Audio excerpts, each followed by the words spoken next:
So, you know that thing where I sleep most of the day? Did it again.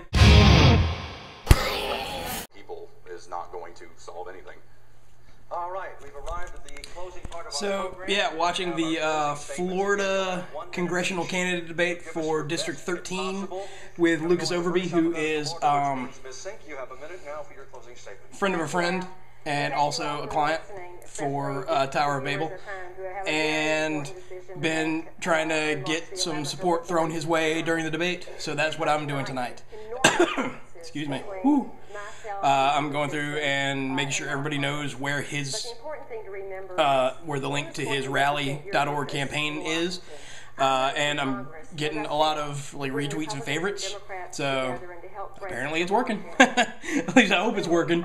Anyway, one thing I noticed, and I'm going to talk over Alex Sink because she's been just completely useless tonight anyway, which is sad because she's the Democrat, and I've classically been more Democratic than anything else, and she's just like a complete waste of space. Everything she said has been either cliche or just egregiously wrong.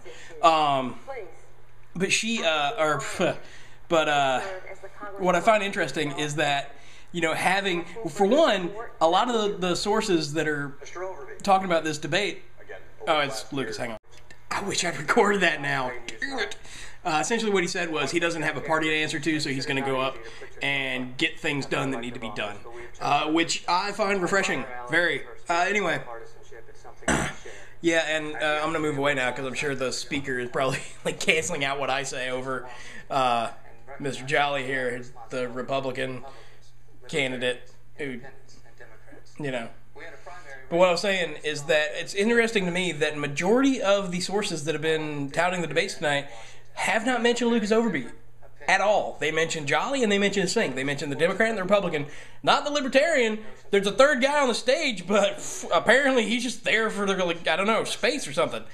Like, I don't get that. It's like, he's a part of the debate. Like, mention his freaking name. And there have been some sources that have actually mentioned him, so that's good.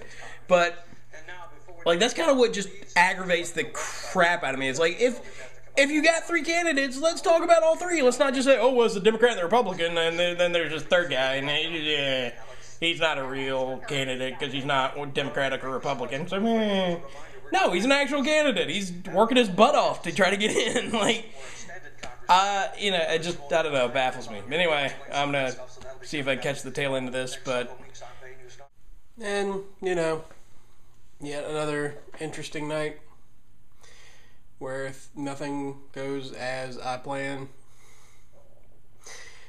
It's just the thing, like, I don't go anywhere and do much, but I still have, like, stuff to do. It's not boring, it's just, you know, I have an uneventful life at the moment. Like I said, there's no events planned or things to do or places to go or people to see, but which is my own fault. But there is stuff to do. I got too much stuff to do. That's part of the problem. That's why I don't go anywhere and do anything, because I got other stuff to do. I got my early morning congested voice because I did go to sleep for a little while. So yeah, there you go. I don't know what that was. Anyway, I'm gonna sign off. So as always, I hope you're all well, and I will see you tomorrow.